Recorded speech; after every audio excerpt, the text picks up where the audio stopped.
Mardi Gras. It's more than just Kylie on repeat all night long. It is more than just dykes on bikes. It is more than just a sea of glitter and sequins. It is more than moving in with your girlfriend after knowing her for 1 week. It's more than dieting for months so that you can fit into your new pink Speedos and strut on down Oxford Street. It is more than just a rainbow. Hi, my name's Adam and I'm a content producer here at LNA. Hi, I'm Caitlin and I'm account coordinator, and we're here to take us on a journey, a parade if you will, down the road toward being leaders in fabulous and all-inclusive queer social content. That's right. As the experts in social media that we are committed to learning about the experiences of all people in our global community and proudly representing them in the work that we make. And today, that community is none other than our LGBTQIA+ friends. Yes, it is. And so today we're going to take you through a few things. We are going to start by winding the clock back and taking you back to 1978 at the first ever Mardi Gras protest. Then we're going to talk about LGBTQIA+. We're going to break it down, what does each letter mean, and we're going to learn it. And then we're going to present some of the amazing flags that represent the many different groups of the LGBTQIA+ community. And then finally, we're going to talk about content, and we're going to take you through some of the content that has been totally hot and some of the content that has been not so hot. And the do's and don'ts for creating awesome social media campaigns this Mardi Gras. But before we propel ourselves forward, we're going to take ourselves back. So, Caitlin, how did this big old gay party start? Let's kick off. So, on June 24th, 1978, the first Mardi Gras hit Australian shores. A small yet proud and diverse group of protesters formed in memory of the Stonewall riots in 1969. So, this actually unfolded on Darlinghurst Road, which is merely 20 minutes away from the LNA social office. These events were not the colourful Mardi Gras we see today. 53 members of the LGBTQIA+ community were arrested, and the violence that occurred was a significant turning point in Australia's queer history. From then and now, Mardi Gras continues to act as a protest for LGBTQIA+ voices to be amplified when they are often silenced by the media and hate speech. In 1980, a key new element was introduced. My personal favourite, the post-parade party. The face of modern Mardi Gras was beginning to take shape. The event began to enjoy extensive media coverage from the mid-80s onwards, the crowds going to over 500,000 in 1993. In Mardi Gras 2021, we rise. In tough times and in good, discrimination will only divide and take us backwards. When we rise together through love, compassion, respect and understanding, we will arrive to a better place. When we rise to the occasion, amazing things happen. We are agents of change. We rise to the challenge of being our true selves, of loving who we love, of discovering our own identities, culture and creativity. We connect, we overcome fear, we emerge from hard times stronger together. In 2021, we rise. This is just a few images of the 1978ers at the protest, and this is some of the violence that unfolded. There was a lot of passion and raw emotion in these images.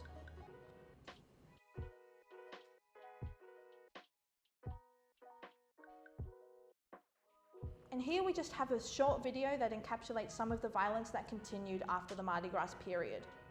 I'm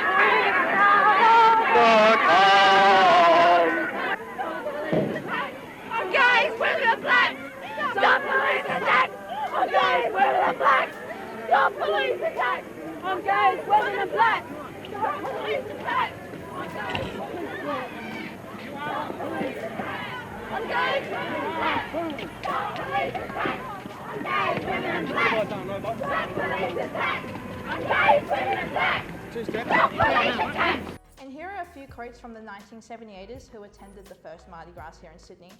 For us, it was as horrific and as traumatic as Stonewall. I sensed impending doom. I just knew this is it. We're going to get screwed tonight.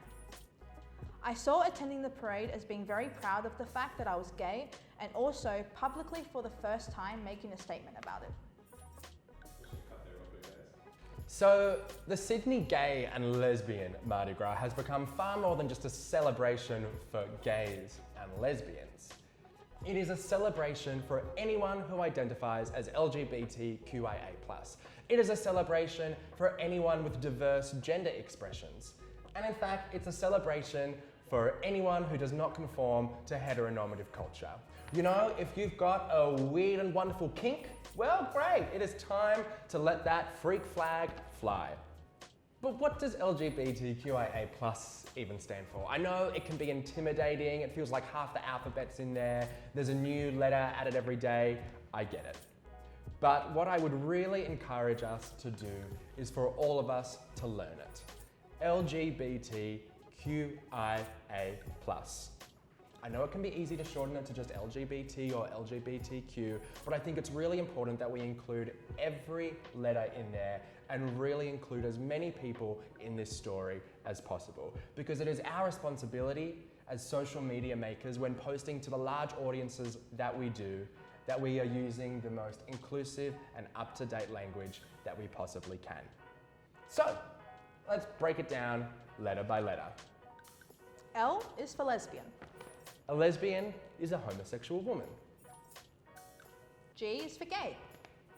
So, a gay person is a homosexual person. It's most commonly used in reference to men, but it's also becoming increasingly common to reference homosexual women as well.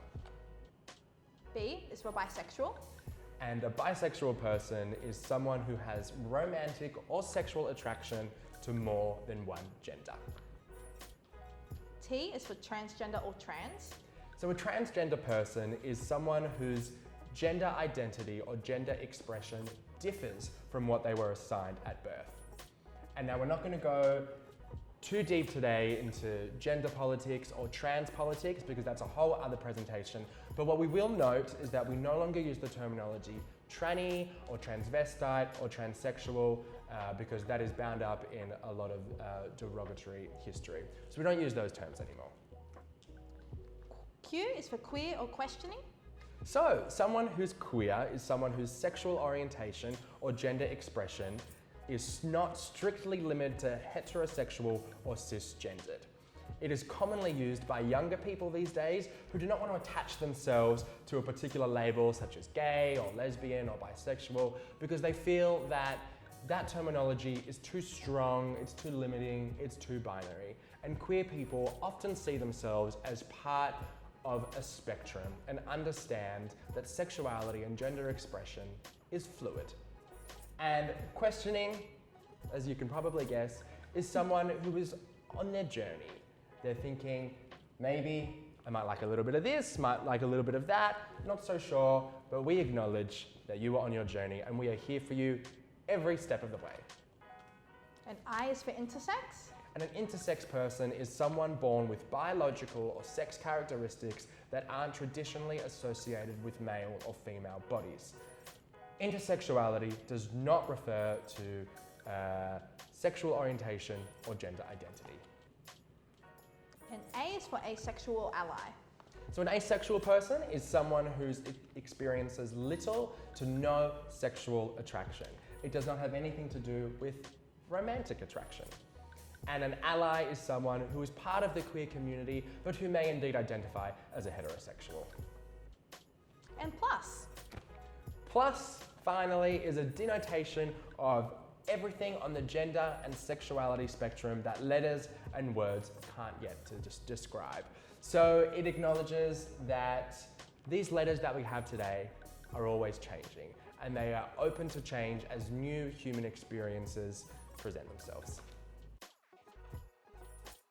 And now we wanted to present some of the amazing flags that we have to represent the LGBTQIA+ community. So working in a visual medium, we will no doubt be calling on the amazing colours of the flag to use in our work. But what I encourage us to do is to, in our work, focus on particular groups within the community, potentially the trans community, the non-binary community, the pansexual community. And what that does is not only represents groups of people who are not usually represented in media, but it also opens up a whole new beautiful color palette for you to use creatively as well. So it will really make your work stand out. So I can't encourage you enough to look at these flags and the many, many more flags that exist for our community. And that leads us on to content. So one of the most important lessons that I've learned about storytelling is this: nothing about us without us. And this refers to who has the authority to tell whose story. So it does not mean that you have to be queer in order to make queer content for social media, but what it does mean is that queer people must be involved in the process to some extent, be it through consultation or writing or behind the camera or in front of the camera. Queer people must be there to help tell that story in order for the story to be authentic and true. And now we're going to take you through some of the content that exists out there, some of the Pride campaigns and Mardi Gras campaigns that have really nailed it, and some of them that meant well but didn't quite put enough thought into it. Alrighty, so we'll kick off with Pride in London. So they launched their Love Happens Here posters, which featured quotes from the LGBTQIA+ community, as well as straight allies. However, they missed the mark, and here's why. So being an ally is amazing, however, the content here is clearly misjudged.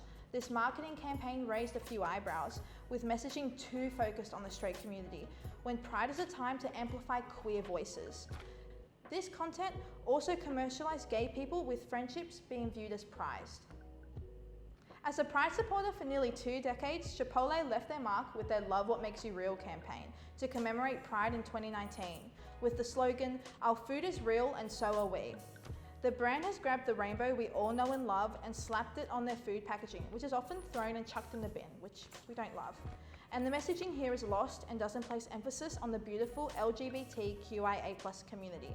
And there's no relationship to burritos and the queer community, so it is very confusing messaging here.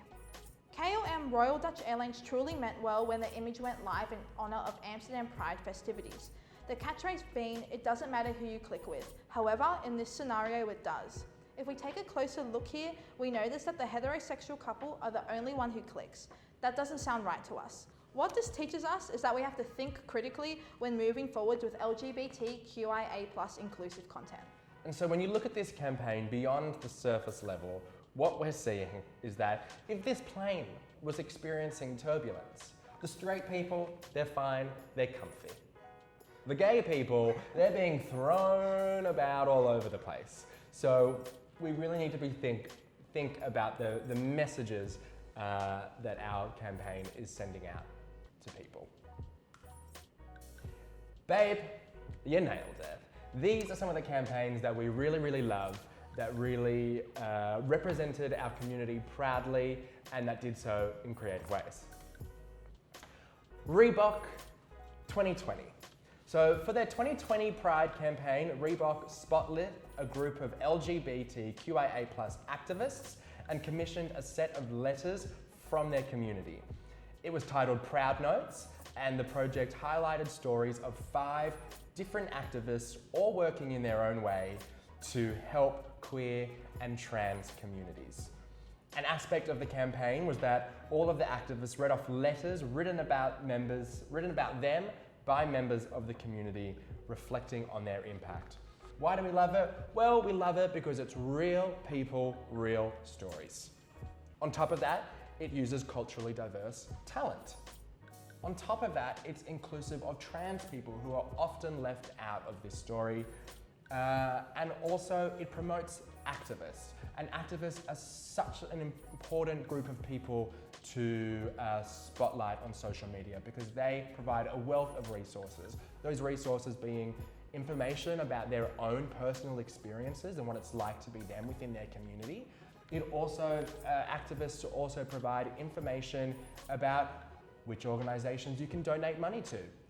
And they are often wonderful sources for information about rallies and marches that people can participate in. So they're a really important group to spotlight.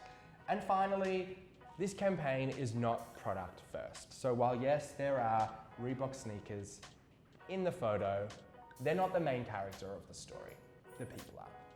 However, if you do have a brand that is very product first, it doesn't mean that you can't also do an amazing campaign, as Barefoot Wines did here.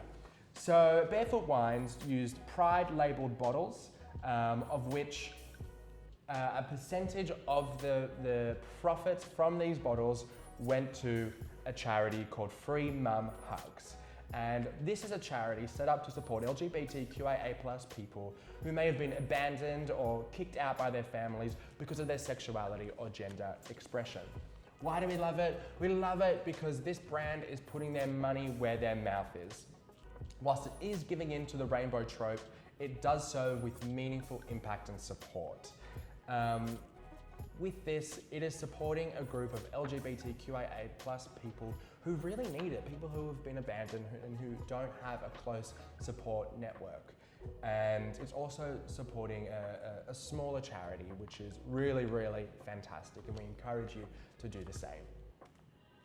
Next, we have Netflix Philippines, who showcased 5 local drag queens and showed how they transformed from their normal selves into their favorite Netflix character. And why do we love it? Well, once again, it spotlights real homegrown people. And beyond that, it showcases their amazing talents.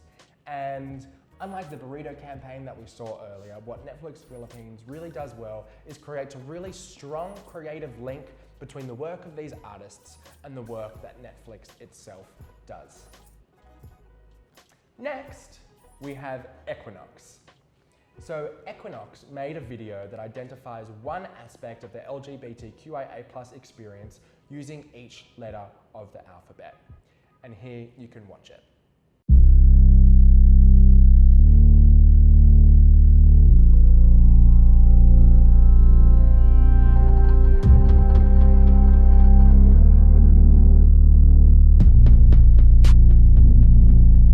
I consider myself an advocate and an ally. Think about the people who supported you, and if you didn't have them, what would you have done, and who would you be? For my entire life, I've had an attraction to men and to women. People think the person who's identifying as bisexual is gay and confused, but bisexuality is its own way of being. Coming out feels like a huge 8,000-pound burden has been lifted off your shoulders. Drag is limitless.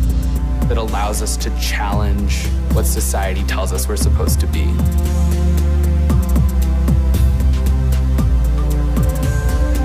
I'm not really one to be sheltered or caged. When I put on my 4-inch platform boots and I'm femme and non-binary and someone tries to fuck with me, I just like, don't fuck with me, and here are the reasons why. And I feel that femme power. I don't think of being gay as something that happened to me or there's a burden that I have to live with. I'd rather live the life I'm leading than the one that other people might want me to live. I see it as a gradient. It's not black or white, it's the shade of gray. It can be a 50-50 game, but it can also be a 10-90, and that can change over time. I don't feel any reason to hide who I am. Being intersex helped shape me into the person that I'm really proud that I've become. My identity is my choice, and it's okay with me, and it makes me happier. So it shouldn't really affect you. I would say there's not many things that I wouldn't do or wouldn't try. One day, I met someone and everything kind of made sense. It felt very powerful to know that I wasn't completely alone in that feeling. As an energy, it's strong, confident, authoritative, someone who is poised and standing tall. When I go out and I get missed and man and girl, that shit really eats me up. Being non-binary makes me feel that challenging everything is okay. Knowing that there are other people that don't fit into the boxes, it's very empowering and inspiring.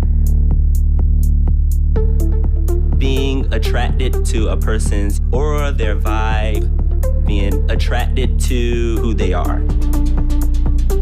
It's a movement, it's passionate, it's love, it's everything. I don't have to hide the way I feel or the way that I want to present because of what other people will think. No matter what, I'm always just going to be me. And unapologetically, I'm going to be me. I'm all about pushing boundaries.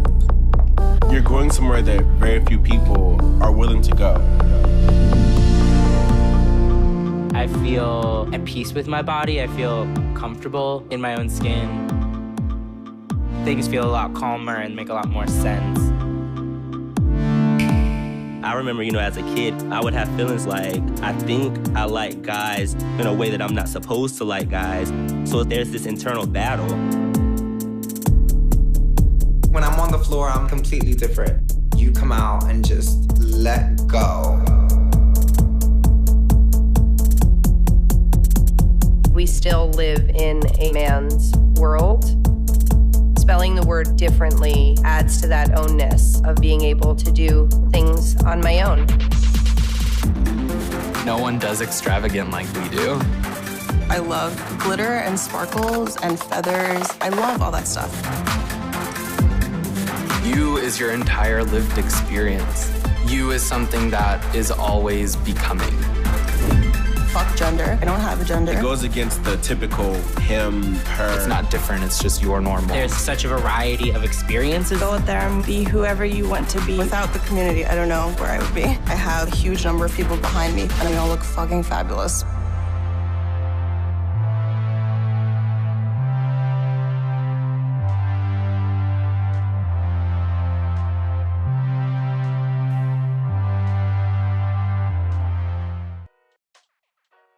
Amazing.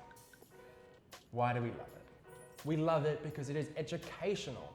We all know that discrimination often occurs because of a lack of understanding, and what Equinox is doing is combating that through information, and information as told by real queer people. And on top of that, it's hot content, it's unique, it's super creative and well executed, and it was given a big budget, which we love. And finally, my favorite of all time, by Absolute. It's Absolute's Kiss with Pride campaign, and it gathers people from countries all over the world where same-sex marriage is illegal and shows them locked in a passionate kiss. Why do we love it? We love it because it is bold and it is fearless. Same-sex sex is often seen as more